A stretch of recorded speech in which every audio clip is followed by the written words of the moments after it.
Hello, welcome back to the channel. So today I'm talking about Epic Battles American Civil War. So last month we were able to bring our year's worth of Epic Battles American Civil War to a conclusion. Next year we're probably looking at having Epic Battles English Civil War and Napoleonics. So how we run as a club is one Wednesday a month we'll have a big game where people can join in, bring forces. They don't need to paint up their own forces for it, although most people do. But there's lots of sort of members of the club with spare forces. So this year, our big game has been American Civil War. Around that, you can play your own games around that, but it's really good to have a big social game and joining in. So this was our Gettysburg Day. Now, what I would say about the pictures here, it makes the bottom tablecloth look a bit bluey. Honestly, it's a nice colour green. And this is the town of Gettysburg. You see, we've painted up some Gettysburg terrain. Our club members really enjoy painting terrain. Now, with the Epic Battles terrain, I find the sort of official Epic Battles terrain is 15mm.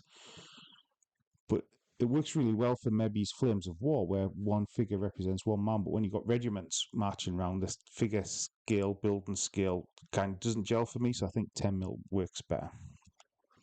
Throughout this video as well, I'm going to be talking a bit about the house rules we use and what that looks like in the tabletop.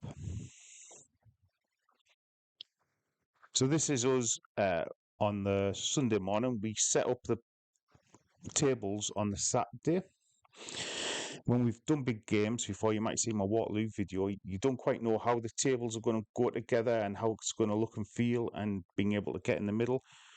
So setting up on the Saturday, bit of extra time setting up the tables, and actually meant that on the Sunday we were able to rock up at 9 o'clock, get our forces out, have a cup of coffee, and get prepared. So what did our forces look like? So certainly on the Confederate side, we had 4 players. 3 players had 2 divisions each, 1 player had 1 division, but that was kind of a reinforced division, and they were Heth's division starting off on the tabletop. Now, we kept things simple, so most of the divisions were 9 regiments strong, and we were using 3 bases per regiment.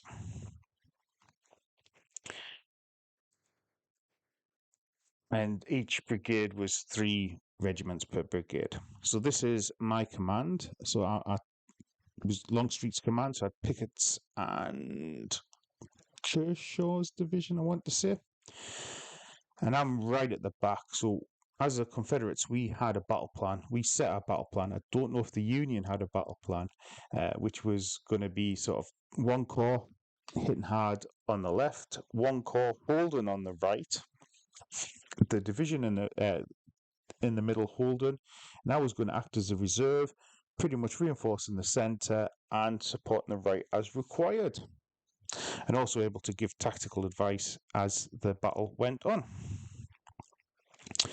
Now, some of my troops decided not to turn up till quite took a couple of turns of tardiness before they hit the battlefield as well, but you can see me sort of starting to stream towards the town of Gettysburg. And this is the Confederate right at the front there. So you see in the centre, the Confederate division Heth's is already engaged.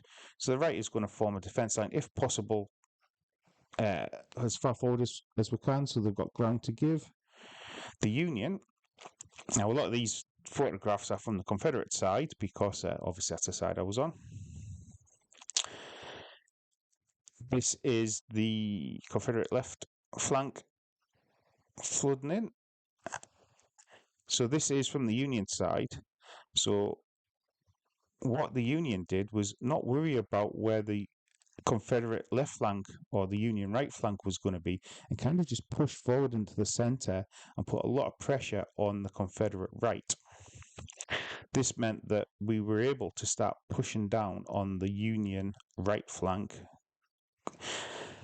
It wasn't helped by Union poor command roles, meaning they didn't really coordinate the forces too well at the start of the battle against their preferred target. So this is where most of the fighting will take on the Confederate right flank, holding this line of sort of buildings and stones. forget which areas of the battlefield everything is, and I'm not going to embarrass myself by getting it wrong, but you can see we've made wee markers so you had points marked on the battlefield. This is a bit more of the details in the middle. One of the things we love in the club for the Epic Battles is the way it looks. It'll, densely packed troops. If it was on the Yorkshire Gamer, it would be do prefer your pipe block tightly blocked or socially distanced, definitely tight together. It looks like masses and bodies of troops marching across the battlefield. In fact, there's a really good time-lapse video which is in some of the Facebook groups for Epic Battles that one of our members did, and that shows the battlefield as it progressed throughout the course of the day, which is really good to look at. So this is more troops advancing to the battlefield. Now this is a notable, some Union cavalries managed to blunder and put themselves flank on to a couple of Confederate regiments, which didn't end well for that cavalry. I think they might have been the first casualties of the day. So you see here, the town of Gettysburg is in the foreground, and behind the Union have started to form what we call the fishhook. And they have actually thought about what their right flank is, but a lot of their troops is massed in the middle, and everything is going towards Confederate right flank. So you see my divisions, I've got one division which is going to stream through Gettysburg and hit the sort of point of the fishhook there. My other division, at this point, I've decided to even leave Heth's division in the middle, who's coping admirably, and get my division down to support our right flank. A bit more action as the Confederates throw two divisions forward, one division defending the flank, ultimately against two Confederate divisions, and there's only a brigade going to face off against my division in the middle. You see these reserves. This is actually Pickett's division, which is advancing down to the right, and they would advance over the course of the day. They'd see action in the last turn, but they would advance about 8 foot over the course of the day. So here you can see this is Cemetery Ridge. In front of Cemetery Ridge, you can see the pressure starting to mount on this Union brigade, and my division is formed up in attack lines, and eventually what would happen is the Union brigade would break, leaving a massive gap in the Union line, and the Union will have to try and fall back and form a new defense line. And actually my division then doesn't push through, but leaves the other two divisions to form up. I was quite happy being the Army Reserve. This is the messes that the Union's having to face as two more divisions pushing. Now, I believe that both sides had equal numbers of figures on the board. I think there was over 8,000 painted Epic Battles figures on the board. This is the right flank. My division has just started forming out, and the idea was I would form a defense line, and the existing Confederates would be able to pull back through my defense line and reform. But by the time that was occurring, the battle was almost finished. This is more pictures of the attack, a Union attack going in against my defenders at this point. So this was it, the end of the battle. The Union right flank and centre had broken. Their left flank was particularly strong. That's because they threw everything there. And the Confederates held the battlefield. History was changed. Now, I did say I was going to talk a bit about house rules. So what we do, if I go back a couple, and you'll be able to see here, is when a brigade breaks, rather than have them kind of fall back in stages and never rally to the end of the board, we just take off our broken brigade. The other thing you'll notice is the artillery. We allow artillery to shoot overhead as long as there's a 6 gap between them and the unit in front of them, a 6 gap against the unit on the other to the other side. Generally, artillery, we find, don't have too much of an impact on games of Epic Battles. So we allow them to shoot so they can do stuff. Generally, you're going to be shooting at long range with artillery, overhead shots, so you'd be hitting on sixes anyway. So that was our need. Our rationale is,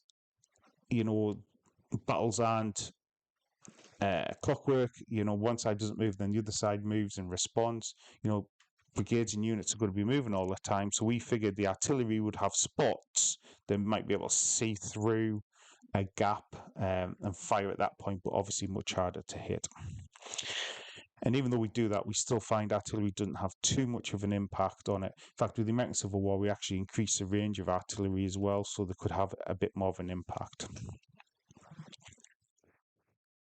Now, what's next for me is I talked earlier about sort of big clubs, so I think we're going to be doing some English Civil War. Certainly, I've had 3 games of pike and shot epic battles. I'm still looking for another set of sort of good 15mm pike and shot rules. So if you've got any ideas, give us a shout. Now, the other thing, we did last year was a big Napoleonic game. We new member at the club who's got some really nice epic Napoleonics. A lot of us have got nice epic Napoleonics. So last Wednesday, we decided to have a game of that. So this is my French attacking the Allied lines, my attack columns going in. A really good game. Actually felt really different to the American Civil War that we've been playing. Obviously, cavalry having an impact. Also, close combat, being able to throw your troops in to fight. I'm going to do a few videos about that. Maybe redo my how to play videos. Now I know, now I've had much more experience in being able to talk about it. And also some videos maybe talking about the nuances of American Civil War compared to the Napoleonic epic battles, even pike and shot. But yeah, it was a thoroughly enjoyable game. You can see my French attack column starting to build up there. It was Allied minor victory. My attack columns at the far end of the table there, they were a bit tired and worn out. I mean, they had started pushing back brigades. Allied Union, an Allied brigade stood in the middle of guards and basically held off anything between them. And I almost broke Allied brigade on my left, and that would have given us a minor victory, but we couldn't at the end. And remarkably, my French Lancer light cavalry managed to kind of make a mess of our Allied heavy cavalry brigade. And actually, I had to go back and look at the rules for a lot of the cavalry there, because American Civil War, we've not used a lot of cavalry. But anyway, that's our plan so far. So a bit of it, definitely more Napoleonics, and probably some English Civil War. War of the Three Kingdoms.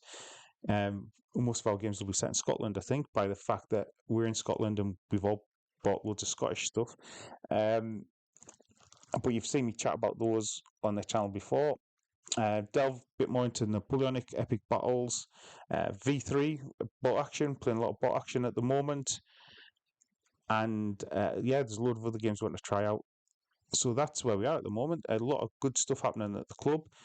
So the club is on a Wednesday night. It's at the ACVC hub near Ibrox in Glasgow. You can actually see during the day we're a veterans charity, so you can see in the shelves here behind, this is where we keep pottery and art supplies. So it's about mental health for veterans. So the money we raise from people paying to play goes towards helping running costs for the club. And actually, we're in the process of doing a wee bit of work which will free up more space, have more table space. I'm going to be doing a lot more videos about the ACVC hub itself coming up shortly. But there you go. And as a club, you can't play one-on-one, but we do like our big social games. We're friendly with the ACVC War Games Fellowship, focused on having a laugh. And that doesn't mean you can't play one-on-one games, but if you're an overly competitive player, and probably a stickler for the rules, we might not be the club for you, as we kind of like to just get stuck in, roll dice, have fun. But anyway, thanks for listening to the video, and I look forward to chatting to you again about some of our things we're doing in the club. Okay, bye for now.